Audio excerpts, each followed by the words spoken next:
a lack of will on your part or anything like that. I wonder if you've gotten the low-hanging fruit, the easier stuff to do, which has frankly been China and India and places like that, and there will be some movement there. But you remember Paul Collier's book, The Bottom Billion, that you're now getting to the bottom billion, that is the people who are living in extreme poverty because they live under extremely dysfunctional and corrupt regimes. How will you manage to pull this off? Well, thank you for an easy question to start with. I think that it's precisely because that bottom billion counts that this whole process came into being, and that's why we needed to move from the Millennium Development Goals to something more radical, if you want. And when I say we, I don't mean we, the technicians or the technocrats at the UN. I actually mean the member states. I mean 193 member states of the United Nations. I mean civil society, the private sector, thousands of interest groups. Over 5 million individuals were interviewed and surveyed and came up with this shared vision of humanity that as a first, that has 17 goals, that has 169 targets, and the first target is to eradicate extreme poverty by 2030, because precisely we want to go one step further, we as a humanity. Now, you're right, the Millennium Development Goals were achieved to a large extent because of the rapid growth of some of China, India, Latin America also. And we will need to find new ways. We will have to approach this new challenge differently. Economic growth is still important, but many more actions, many more activities will have to be engaged in order to reach that bottom billion. And how do you think are there mechanisms, or is there a shaming process, or is there a peer pressure, best practices? You know, you look at a country like Haiti, which is part of that bottom billion. You look at some countries in Africa, without naming them, which are part of it. You know, the governance really is lacking. And so it's not just a question of saying, well, the government needs to adopt better policies. In a sense, the problem of these countries is not the kind of government, but the degree of government, that there really is very little government. And is there an outside solution to that problem? I think in the UN we have come to realize over 70 years of our history that you can't really change things from outside. And that if you really want this new agenda for sustainable development to move forward, you have to turn this shared vision of humanity into a new social contract between the leaders and the people. And I think that is one of the two biggest changes between the Millennium Development Goals and the Sustainable Development Goals. The accountability shifts. You see, when we were implementing the Millennium Development Goals, it was very much about that relationship between donors and recipients, between developed countries and developing countries, between the North and the South. Here, there is a very clear emphasis that the accountability, the implementation, the leadership, the ownership has to be at a national level. That is a challenge in itself. But it will be crucial because it means that these sustainable development goals need to be discussed, need to become part of a national policy, a national political dialogue in Haiti, in countries in Africa, but also in the US and in Germany. And that is beginning to happen. And I feel that a conference such as this one is part of that, is a very crucial part of that. So you pointed out that there are 17 goals and 169 targets. There are people who say that's 160 too many, that, you know, when you have so many targets, when you have so many goals, frankly, you're going to dissipate the focus, you're going to, you know, you're not going to have the ability to really achieve the 4 or 5 that should be the key metrics that you look at. The Millennium Development Goals were much more focused. But the Millennium Development Goals were a strategic plan to address the most important issues in developing countries. Here, as a result of this coming together, and you heard the Secretary General say that it was unprecedented, this opening up of the UN to external voices, this shared vision of humanity is more complex. It's not a strategic plan. And for people like me who have log frames in their DNA, this is a tough thing to accept, that the Sustainable Development Goals are not just a miracle solution that can be applied in a cookie-cutter approach across developing countries and North. No, this is an agenda that addresses the complexity of the human challenges, the complexity of the interaction between natural resources, between the planet, between the economics, between the social issues. Give me a sense of the difference between the Millennium Development Goals and the Sustainable Goals. You know, highlight, illustrate that with an example. Well, you have a much stronger emphasis, of course, on climate change. You have an emphasis on building resilience in cities. You have an emphasis on making available energy, sustainable energy for all, and better access to water and sanitation. But probably the big, let's say, revolutionary paragraphs in these SDGs are, on the one hand, the recognition that inequalities leads to injustice. And so you have a goal number 10, that is all about reducing inequalities. You have a goal number 16 that is about peaceful societies, about access to justice, about reducing corruption, about better governance, a legal identity for everyone. These are new elements, but probably the most important, and I would say that is redefining sustainable development. And if anyone has written a book on sustainable development, sorry, but there's something new coming here, namely the understanding that if a significant economic or social group is left behind, our development is not sustainable. That was not part of our definition of sustainable development.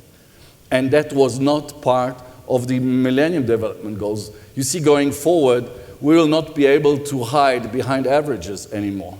It's going to be about that bottom billion, wherever it is distributed. Now, that may sound like rhetoric, but it isn't. As you said, I'm a development cooperation practitioner, and we would typically go for the low-hanging fruit. We would typically go for maximum impact. And then sooner or later, the growth, the economic growth, the progress would trickle down to the vulnerable groups. But this approach, this new agenda, the Sustainable Development Goals, compel us to begin by understanding who are the most vulnerable in our cities, in our communities, in our cooperation, and to understand why these vulnerable groups are vulnerable, understanding the kind of risks, the economic, the social, the environmental, the political risks that they face, and then addressing those risks as part of our strategy. That is a very revolutionary approach to development, and not just in developing countries. It is also something that, if it is taken seriously, I believe, will change the way policies are made in developed countries. When you were in Nepal, you told me that you saw firsthand how unequal economic growth was, and that was almost the geography of Nepal that determined whether you were effectively a lucky beneficiary or not, whether you were, in a valley that was cut off from resources. Those are the kind of inequalities I think we don't think a lot about, where the inequalities are not generated by lack of skills or you're not working hard enough, but they are almost built into the economy. Exactly, and I mean that's why I'm so passionate about this agenda. After having worked for 4 years in Nepal, having seen this, you may have the next village maybe only a few hundred meters away, in a straight line, but there is a valley with a raging river in between, and that valley is about 1,500 meters deep. Over those years, there were built a lot of trail bridges, and it is incredible how that little piece of infrastructure can bring a health post nearer, can bring a school nearer, can be a district office where you can register to vote. So infrastructure is linked to civil empowerment. Yeah.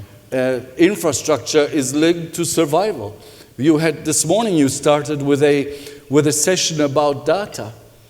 But if you live in a remote place where there is no data and where nobody cares really what happens, then you don't exist for the Internet of Things, you don't exist for the statistics at the UN, and your life doesn't change. Yeah. And you may not even have a legal identity, so you cannot inherit things.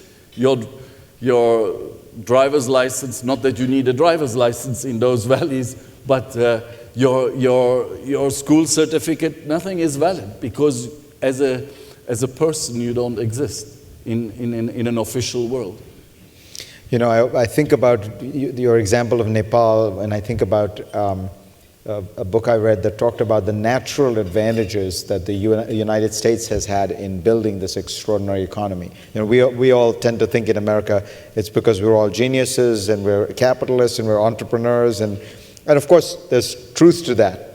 Here's a simple natural advantage that people don't think about. So throughout human history, it's been much easier to transport goods by water than by land. It's still about 10 times cheaper to transport goods by water, which is why most civilizations have been built along rivers, navigable rivers. The United States has more navigable rivers, more navigable waterways than the rest of the world put together. The United States has about 15,000 miles of navigable waterways. China has 2,000. Germany has 2,000. The entire Middle East, by the way, has 120 miles of navigable waterway. So you have this extraordinary natural advantage, and then you look at Africa where you see these beautiful photographs, and if you've been, you've seen these incredibly dramatic scenes of waterfalls and these amazing torrential rivers, right? Great for photography, terrible for commerce. None of them are navigable. A waterfall, by definition, is a non-navigable river, right? And so you have these inbuilt and inherent inequalities, even at a global scale. Let me ask you about one more challenge you face, which is some of these goals that you talk about in the new set are goals that require changes in human behavior. They're about malnutrition. They're about healthier living. And this is sort of one of the things we've been talking about, right? Those are very different from telling a government, change your fiscal policy, change your monetary policy, change even your growth strategy. Here you're trying to reach in and change individual human behavior. How much of a challenge is that? Is there any evidence that it can work? I think that over the years of development cooperation, we've realized how difficult it is to solve issues just by throwing money at it. You need to involve the population. The people whose lives need to change, need to be part of the solution, need to be part of the design of the solution. And that's why in these sustainable development goals, this emphasis on the accountability, the shift of the accountability from a global, let's say, country to country level to a national level is so important. And it's something that we have to work on. It's not just going to happen.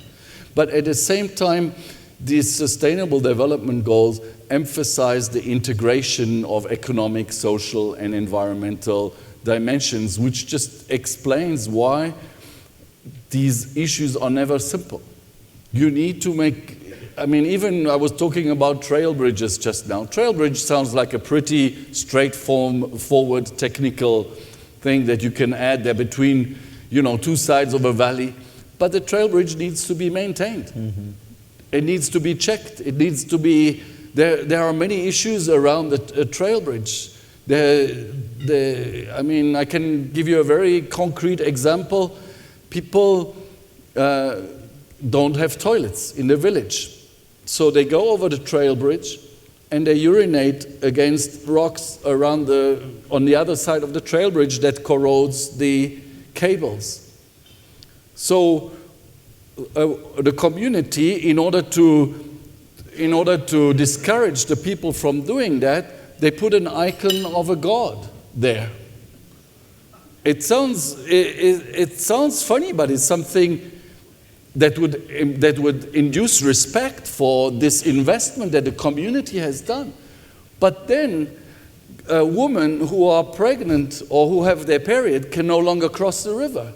You see? So it's never just about an infrastructure. It's always about how the infrastructure, the investment integrates with the society.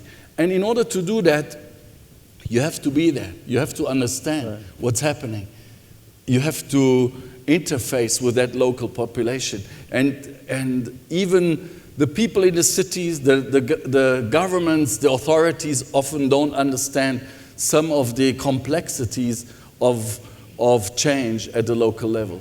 So the only way these sustainable development goals are going to be achieved is if we really break them down and bring them down to local authorities, create dialogue at the local level, whether it's in Nashville, whether it's in a remote valley in Nepal, it's the same.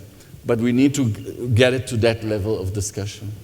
So I was reading the New York Times today, and they had an article there about African debt levels, pointing out that, you remember there was all that, those movements to reduce or forgive African debt. Bono was the most famous celebrity associated with it. It was a huge, really global movement, and it largely succeeded. Well, guess what? Many African countries are approaching debt levels about what they were during that period, because since then what happened is the cost of capital collapsed. Many of these countries borrowed enormous amounts of money, and here's the biggest problem: growth has now slowed because commodity prices have plunged. And so I guess the more general question would be, the Millennium Development Goals were achieved during a period when there was pretty robust global growth. It may have been built on credit that ultimately unwound, but during the 2002 to 2007-8 period, there was an extraordinary burst of growth, particularly the emerging markets, which were growing at 4 times the developed countries. You're probably looking at a period of slower growth going forward. Does that mean you have to adjust the time frame? And particularly, I look at Africa and look at these debt levels. Are we going to have to do another great debt forgiveness program? I wouldn't say that we have to adapt the timeline. The timeline has just been set a month ago, and so maybe moving forward. But what is important, and maybe we will need new debt relief programs.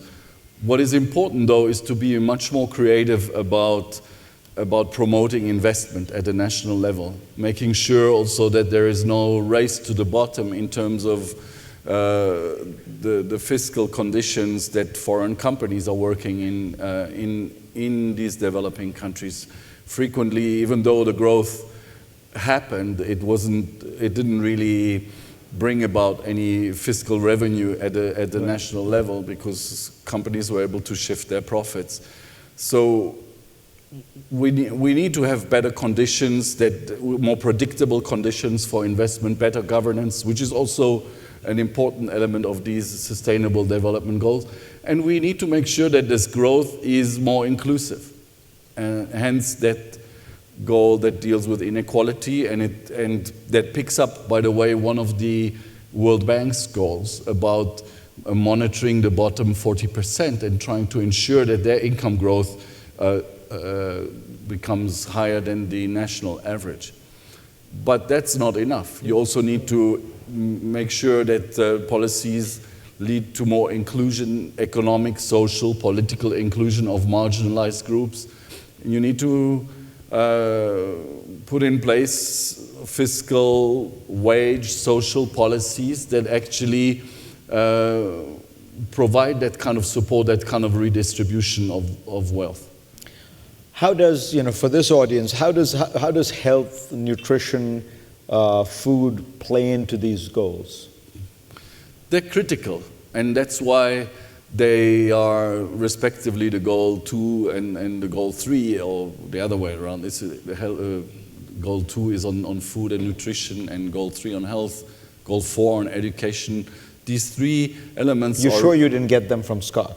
Sorry? Because you're sure you didn't crib these from Scott Massey, right? Because I actually, when I prepared for this conference and I read last year's report, I thought, wow, this is exactly what came up. And not just the fact that you have education and health, but that you have education including quality of education, and education including vocational training, that you have health not just in terms of mortality, under 5 mortality, but that you have also, besides the big epidemics of HIV and tuberculosis and hepatitis, that you have, and malaria, of course, that you also have non-communicable diseases, that you have the dealing with road accidents, that you have this dealing with substance abuse. So a much more holistic approach to health, to education, to nutrition, and that those are totally interrelated. Do you think that governments are getting more serious on the nutrition front?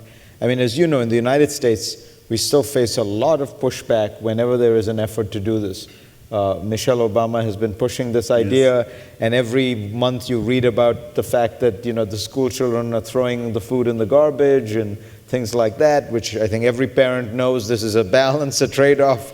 You're trying to get them to eat the good stuff, but at the end of the day, they do have to actually ingest something.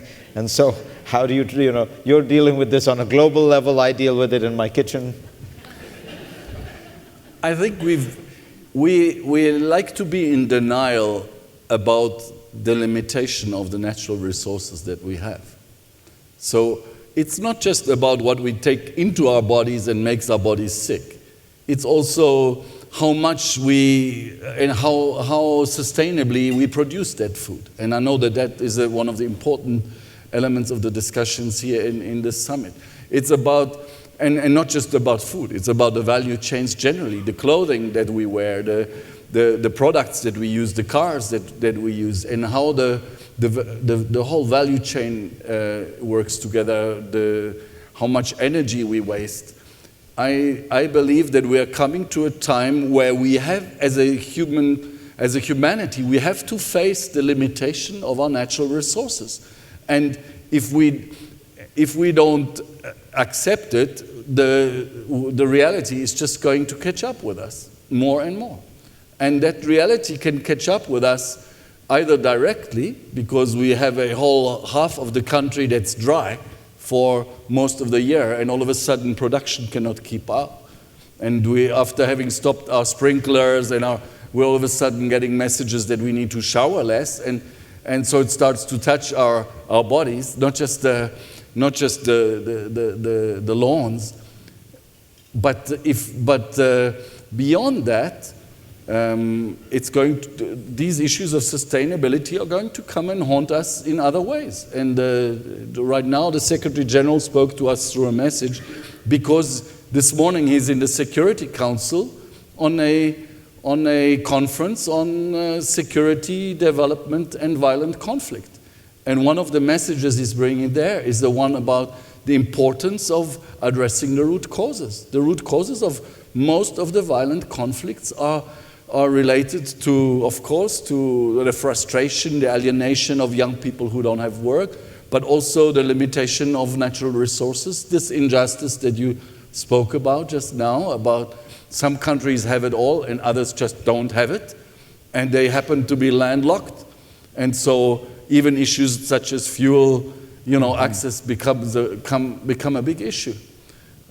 This sense of dependency of one part of our society when the rest of the society is sprawling and is over-consuming and is wasting leads to a lot of frustration, which sooner or later will come to haunt us. And I believe that that's why this emphasis on leaving no one behind is so critical.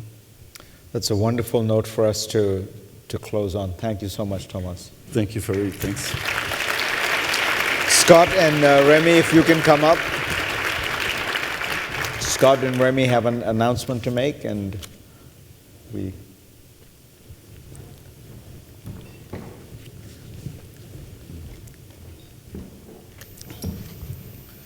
Thank you for a wonderful discussion. As there have been wonderful discussions all morning and throughout the day yesterday, as many of you know, the Global Action Platform has been involved from the outset, not only in convening wonderful events like this and connecting people with technology, communicating globally through our reports and live streaming, social media, but also with investing. Our Global Challenge Fund was created so that we were not simply talking about great ideas, but we were putting our money where our mouth is and making investments in research and in businesses that could have a transformative impact on food, health, and economic opportunity. Over the past year, we've had the pleasure to begin a series of conversations about collaborations with Aegis Health Security. And there are many opportunities to come in our ongoing discussions. But today, I'm very happy to have Remy Shakir, the managing partner of Aegis Health Security, to announce the fruition of one of those discussions, a very exciting development for our challenge funds. Remy? Thank you, Scott, and thank you, everybody, for coming together. I think if we look at shared humanity and really putting all of our great ideas and resources to work to mobilize for impact, one of the things that Aegis Health Security is looking at is how to really bring together a network of capital, looking at social responsible investing, and being able to have market-driven initiatives aligned with the Sustainable Development Goals, and really be able to measure the impact, not at the national average level, but down at the hyper-community level. And in doing so, we, with Global Action Platform, are looking at a $500 million social responsible investing fund aligned with food, health, and prosperity, measuring against the Sustainable Development Goals, and being able to really showcase a call to action that is achieving results and being able to use funds and money that are not only returning investment to the investors and returns to the investors, but being able to improve our shared humanity.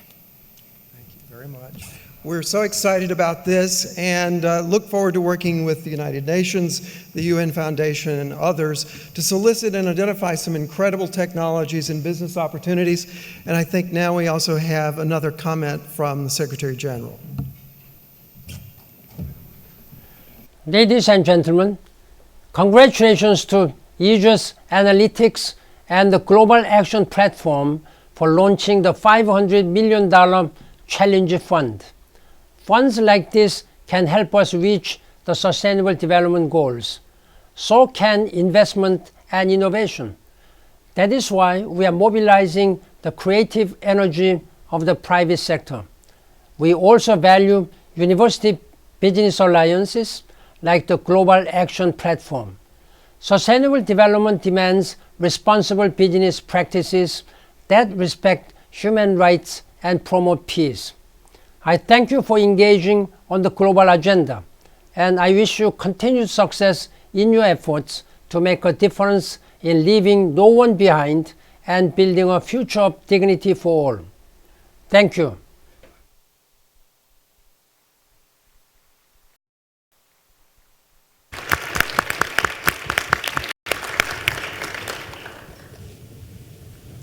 Thank you all very much. I think there's meant to be a voice of God, but instead we have Scott. Thank you, ladies and gentlemen. The track rooms will begin at 1:30.